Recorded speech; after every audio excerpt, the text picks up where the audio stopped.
ಓಂ ಶ್ರೀ ಗುರು ಬಸವಲಿಂಗಾಯ ನಮಃ. ಸರ್ವರಿಗೂ ಶರಣ. ನಾ ಹುಟ್ಟಿದಲ್ಲಿ ಸಂಸಾರ ಹುಟ್ಟಿತ್ತು, ಸಂಸಾರ ಹುಟ್ಟಿದಲ್ಲಿ ಅಜ್ಞಾನ ಹುಟ್ಟಿತ್ತು, ಅಜ್ಞಾನ ಹುಟ್ಟಿದಲ್ಲಿ ಆಶೆ ಹುಟ್ಟಿತ್ತು, ಆಶೆ ಹುಟ್ಟಿದಲ್ಲಿ ಕೋಪ ಹುಟ್ಟಿತ್ತು,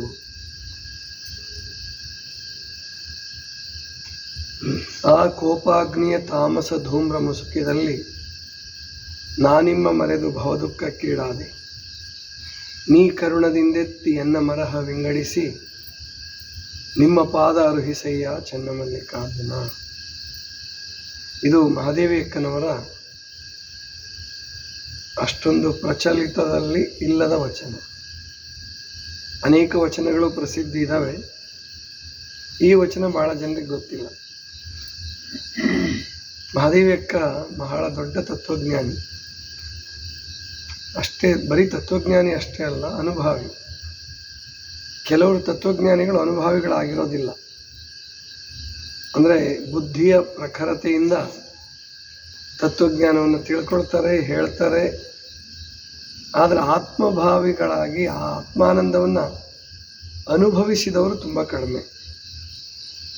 ಆದರೆ ಶರಣರಿಗೆ ಅವೆರಡೂ ಇದ್ದವು, ಜೊತೆಗೆ ಕವಿತ್ವನೂ ಇತ್ತು. ಈ 3, 4, 5 ಕೂಡೋದಿದೆಯಲ್ಲ, ಬಹಳ ಕಠಿಣ. ಅದು ಕಾಲದ ಪುಣ್ಯ, ನಾಡಿನ ಪುಣ್ಯ, ಜನಾಂಗದ ಪುಣ್ಯ. ಅದು ಅಂಥ ಅದ್ಭುತವಾದಂತಹ ಒಂದು ಜನ್ಮ ಮಹಾದೇವಿಯಕ್ಕನವರದು. ಬಸವಣ್ಣನವರು, ಪ್ರಭುದೇವರು, ಚನ್ನಬಸವಣ್ಣ, ಸಿದ್ದರಾಮೇಶ್ವರರು, ಇವರೆಲ್ಲ ಅಸಂಖ್ಯಾತರು ಅಂತ ಕರಿತಿದ್ರು. ಇನ್ನೊಂದು ಹೆಸರು ಅಂದರೆ ಅವರು ಒಬ್ಬರು ಬದುಕು ಒಬ್ಬರೇ ನೋಡಕ್ಕೆ ಕಂಡ್ರೂ ಕೂಡ ಅನೇಕ ಜನರ ವ್ಯಕ್ತಿತ್ವ ಅವರಲ್ಲಿ ಅಳವಟ್ಟಿರ್ತಿತ್ತು. ಆದ್ದರಿಂದ ಅಸಂಖ್ಯಾತರಾದರು. ಮಹಾದೇವಿಯಕ್ಕನ್ನು ನೋಡಿದರೆ, ವಚನಗಳನ್ನು ಓದಿದರೆ ಅತ್ಯಂತ ಪ್ರಖರ ಬುದ್ಧಿವಂತೆ, ತತ್ವಜ್ಞಾನಿ, ಇನ್ನೊಂದು ಕಡೆ ಅನುಭಾವಿ, ಮತ್ತೊಂದು ಕಡೆ ಭಾವನಾಜೀವಿ, ಭಕ್ತಿಯೋಗ, ಮತ್ತೊಂದು ಕಡೆ ದಿಟ್ಟ ವಿರಾಗಿಣಿ, ವೀರ ವಿರಾಗಿಣಿ. ಇಂತಹ ಬಹುಮುಖ ವ್ಯಕ್ತಿತ್ವ ಕೂಡಿದರೆ ಅಂಥವ್ರು ಏನಾಗ್ತಾರಪ್ಪ ಅಂದರೆ ಎಂ.ಆರ್. ಶ್ರೀನಿವಾಸ ಮೂರ್ತಿಗಳು ಅಂತೇಳಿ ಸುಮಾರು 1938ರಲ್ಲಿ, ಆವಾಗಲೇ ಅಂದರೆ ಎಷ್ಟು ವರ್ಷ ಆಯ್ತು ಇವಾಗ ಅಂದರೆ ಸುಮಾರು 62 + 26 88 ವರ್ಷ ಆಯಿತು. 88 ವರ್ಷಗಳ ಹಿಂದೆನೇ, ಇನ್ನು ಅವಾಗೆಲ್ಲ ಮಾತಾಜಿಯವರಂತೂ ಹುಟ್ಟೇ ಇರಲಿಲ್ಲ.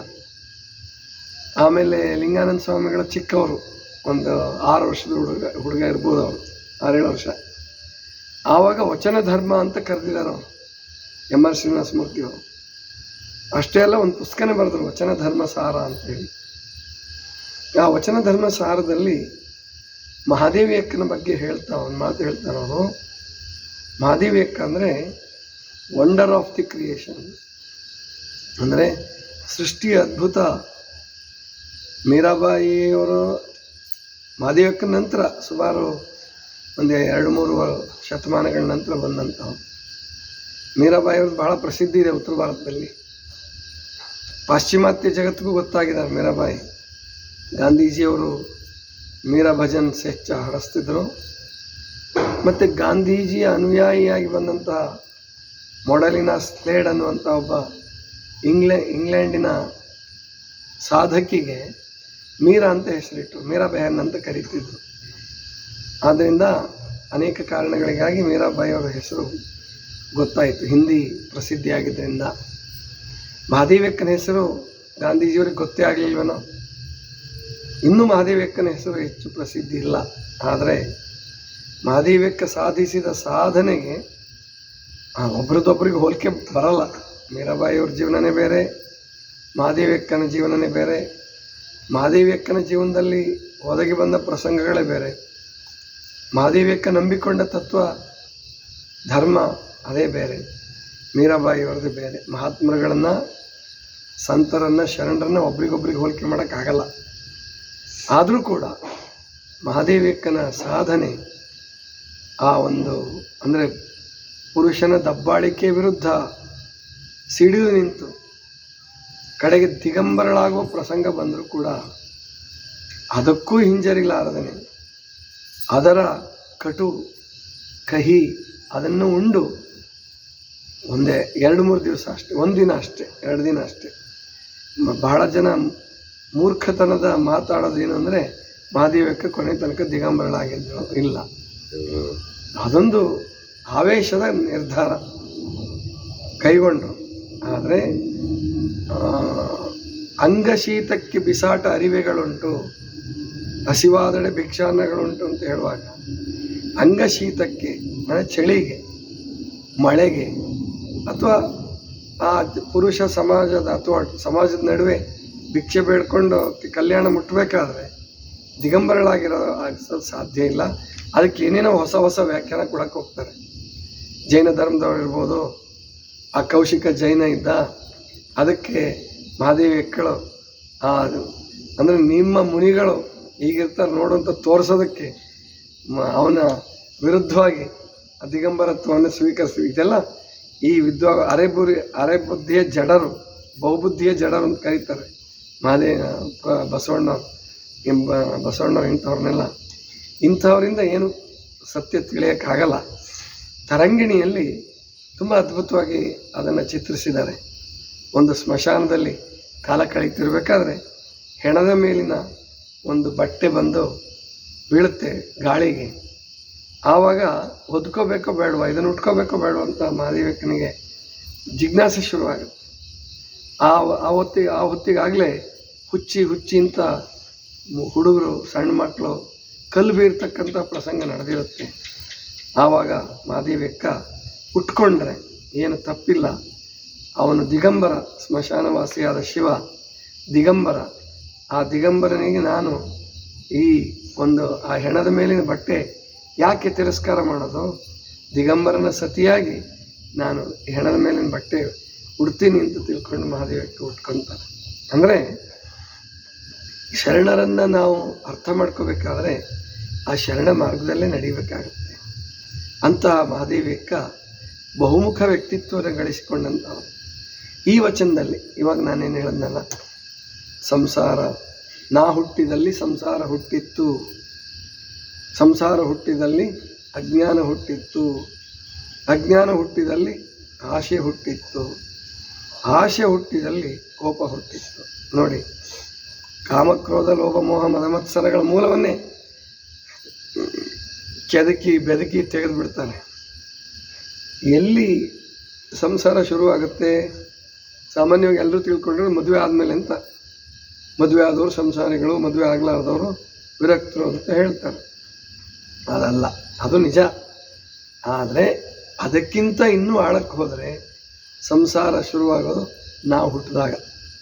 ಅಂದರೆ ತಾಯಿ ಗರ್ಭದಲ್ಲಿ ನಾವು ಹುಡ್ತೀವಲ್ಲ, ಆವಾಗ ನಮಗೆ ಜನ್ಮ ಕೊಟ್ಟವಳು ತಾಯಿ ಆಗ್ತಾಳೆ, ಅದಕ್ಕೆ ಕಾರಣನಾದಂಥವನು ತಂದೆ ಆಗ್ತಾನೆ, ಮೊದಲು ಹುಟ್ಟಿದವನು ಅಣ್ಣನಾಗ್ತಾನೆ, ಆನಂತರ ಹುಟ್ಟಿದವನು ತಮ್ಮ, ಅಕ್ಕ, ತಂಗಿ.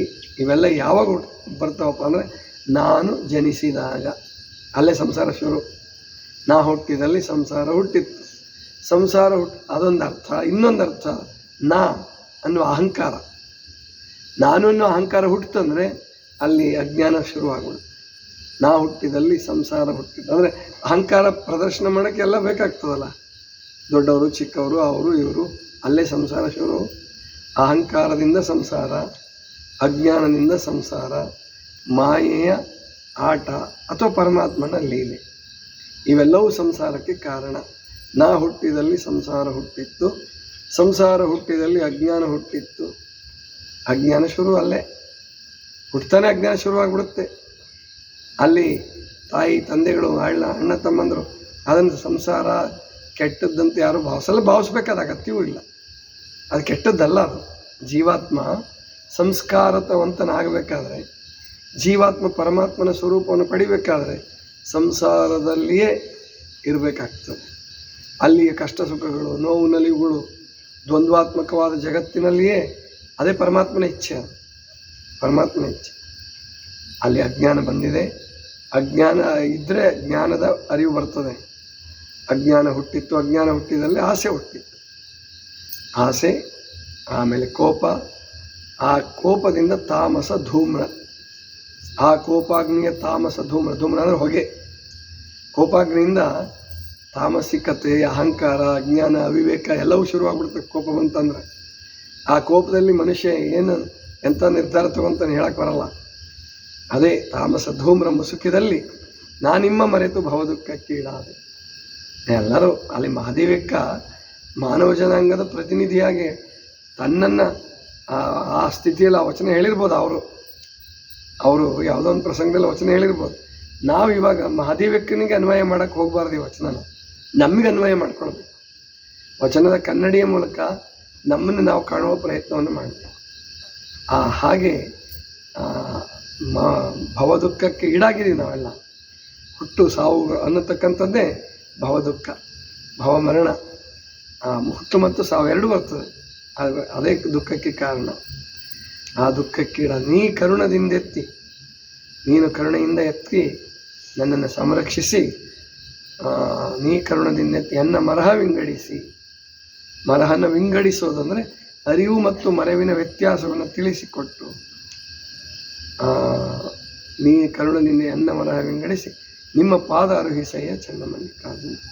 ನಿನ್ನ ಪಾದವನ್ನು, ನಿನ್ನ ಜ್ಞಾನವನ್ನು ನನಗೆ ತಿಳಿಸಿಕೊಡು ಅಂತ ಹೇಳಿ ಈ ವಚನ ಇವತ್ತು ಯಾಕೆ ನೆನಪಿಗೆ ಬಂತಂದರೆ, ಇವತ್ತು ಧವನದ ಹುಣ್ಣಿಮೆ, ಯುಗಾದಿಯ ನಂತರದ ಹುಣ್ಣಿಮೆ, ಮಹಾದೇವಕ್ಕೆ ಹುಟ್ಟಿದ ದಿನ ಅನ್ನುವಂಥ ಪ್ರತೀತಿ ಬಂದಿದೆ.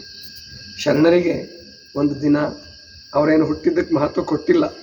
ಏನು ಲತಾ ಹಾಡಿದ್ರಲ್ಲ, ಹುಟ್ಟಿದೆ ಶ್ರೀ ಗುರುವಿನ ಹಸ್ತದಲ್ಲಿ, ಅದು ಅದ್ಭುತವಾದ ವಚನ ಅದು.